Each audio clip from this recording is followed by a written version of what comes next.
Hello friends, या व्हिडिओमध्ये आपण एक ट्रिग्नॉमेट्रीचा प्रॉब्लेम सॉल्व करूया, जो की हॉट्स कॅटेगरीमध्ये येतो, म्हणजे हायर ऑर्डर थिंकिंग स्किलमध्ये येतो.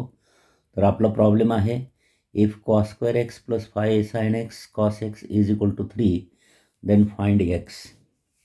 तर हा प्रॉब्लेम सोडवण्यासाठी सर्वप्रथम आपण कॉस स्क्वेअर एक्सने दोन्ही साईडला इक्वेशनच्या डिवाईड करूया.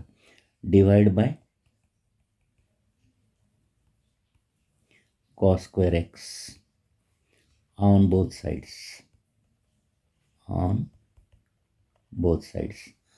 तर cos square x upon cos square x plus 5 sin x into cos x upon cos square x is equal to 3 upon cos square x. तर cos square x कॅन्सल होईल, इथे आपल्याला 1 भेटेल. एक cos x कॅन्सल होईल इथून, आणि एक cos x डिनॉमिनेटरला बाकी राहील. तर 5 sin x upon cos x is 5 tan x is equal to 1 upon cos square x हा sec स्क्वेअर एक्स असल्यामुळे इथे आपल्याला 3 sec स्क्वेअर एक्स असं लिहावं लागेल. आणि आपल्याला टॅन आणि सेकमधलं रिलेशन माहिती आहे, ॲज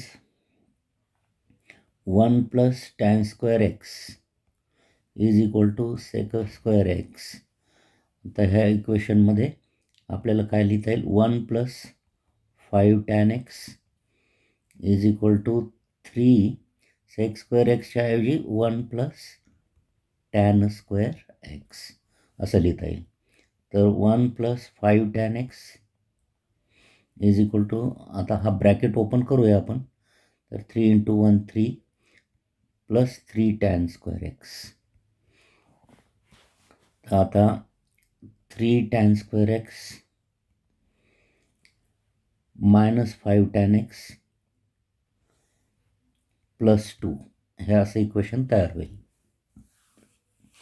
आता याला क्वाड्रॅटिक इक्वेशनच्या स्वरूपात आणण्यासाठी आपल्याला tan x is equal to काहीतरी सबस्टिट्यूशन करावं लागेल. Now put tan x is equal to t. असं करण्याने काय होईल, आपलं equation 3t square minus 5t plus 2 is equal to 0 असं तयार होईल. तर आता हे फॉर्म्युल्याने करूया आपण, किंवा फॅक्टरी पडतील याचे. 3 2 जा 6, 6 प्रॉडक्ट आपला 6 यायला पाहिजे, प्लस 6, आणि ॲडिशन 2 फॅक्टरचं किती यायला पाहिजे, -5 यायला पाहिजे. तर ह्याचे फॅक्टर्स पडतील -3 इंटू -2 असे पडतील, जेणेकरून ह्याचं मल्टिप्लिकेशन प्लस 6 येईल आणि ॲडिशन मात्र -5 येईल. देअरफॉर 3t स्क्वेअर मायनस, आता ह्या -5tचं splitting -3t -2t plus 2 is equal to 0. आता आपण 3t कॉमन घेऊया, तर इथं t-1 राहील या पहिल्या 2 टर्ममधून, आणि इथं -2 साईन आपण कॉमन काढूया. तर परत एकदा आपल्याला t-1 असा ब्रॅकेट मिळेल इक्वल टू 0. आता हा पूर्ण ब्रॅकेट आपल्याला t-1चा कॉमन घेता येईल. आता इकडे मी याला सॉल्व करतो. तर आता t-1 कॉमन घेऊया आपण. तर दुसऱ्या ब्रॅकेटमध्ये राहील 3t - 2 इज इक्वल टू 0.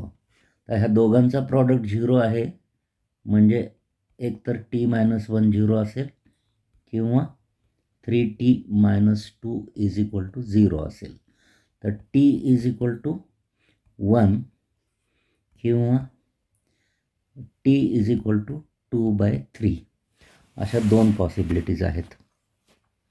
तर t काय ठेवलेला आहे आपण, हे पहा, put t is equal to tan x.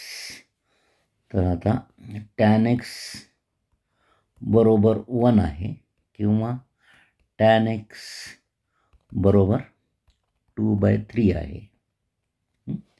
तर ज्या अर्थी tan x इक्वल टू 1 आहे त्या अर्थी हा x हा अँगल 45 असायला पाहिजे, कारण tan 45ची व्हॅल्यू किती असते? 1 असते. किंवा आता इथं x इज इक्वल टू, आता असा कुठला अँगल आहे ज्याची व्हॅल्यू 2/3 येईल? तर हे it is the beyond the scope of this 10th level. याचं इन्व्हर्स काढता येतं टॅन इन्व्हर्स, पण त्याला कॅल्क्युलेटरचा वापर करावा लागतो, जे की अपेक्षित नाही 10वीच्या लेवलला. याचा कॅल्क्युलेटरचा वापर करून आपल्याला हा अँगल काढता येतो, पण ह्याच्याशी आपल्याला घेणं देणं नाही. एवढी व्हॅल्यू काढली तरी पुरेसं आहे. तर मुलांनो, thanks for watching. I hope तुम्हाला हा प्रॉब्लेम